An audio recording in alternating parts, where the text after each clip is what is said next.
Oli will be working. Right. Yeah.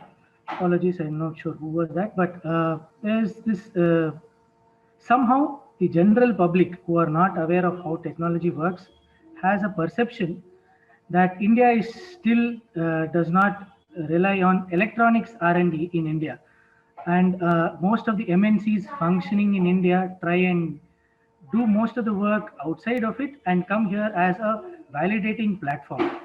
Now, with the lot of PhDs looking for employment here and masters traditionally looking for employment in most of the MNCs, how valid or how true is this statement? And how is it changing in the last 5 years or 10 years? And do we have, what is the outlook that we have? Dhananjay. That's an excellent question. So, I'll put it this way. I actually don't subscribe to that view. Right, there is certainly a ton of development work that's going on in India, and the India ecosystem has its, I would say, unique advantages that are going to make that trend stick. In the sense, we should expect more work to happen in India, whether it is development or product engineering. You can call it what you want. I wouldn't necessarily just call it validation. There's a lot of I would say, product development work that is happening at increasing scale. And I do expect that particular trend to continue, again, given, I would say, the really unique advantages that the Indian ecosystem provides, right? Having said that, I would also say that over the last decade, I've been now back in India working on Qualcomm research and advanced R&D, besides product development as well, for the last 10 years or so. I would say, you've seen probably phenomenal scale up of cutting edge work happening all across India, by the way, certainly in Bangalore, in advanced R&D labs. Right? I can say I can attest to my for sure in Qualcomm, across 5G, machine learning, extended reality.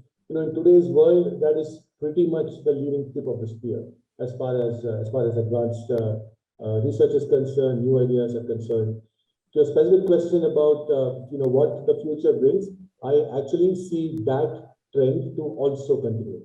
If you look at the quality of master students, you look at the quality of PhD students that certainly through ECE and across, I would say, several of the really well-known research institutions from India.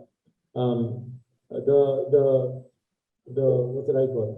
The expertise required to solve those hard problems is very much there, right? What is required is, I would say, people to define what problems to solve, right? So if you look at an ecosystem and you ask this question, why aren't we doing advanced R&D? As I said, we already are, but it's not just the availability of strong researchers that we have. You also need researchers, academics, industry experts to sit and define and say, hey guys, this is the next new age use case that's coming up. These are the hard technology problems that we need to solve. And then, of course, you need a very large scale of researchers across a whole host of areas to solve it. If I look at where we are today and I want to predict what's going on in the future, all these three components are becoming available in increasing scale, I would say. Right. So just to summarize, yes, India is a hub of